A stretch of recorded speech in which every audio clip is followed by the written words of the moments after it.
Alam nating lahat na mahirap ang buhay. Pero para makaya natin yung mga problemang dumarating, isipin na lang natin na ang buhay parang libro na tayo yung sumusulat.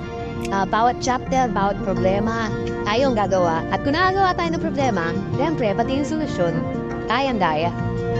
Tayo yung mamimili kung ano yung gusto nating storya. Nasa atin din kung gusto natin na ang ending niya malungkot o masaya.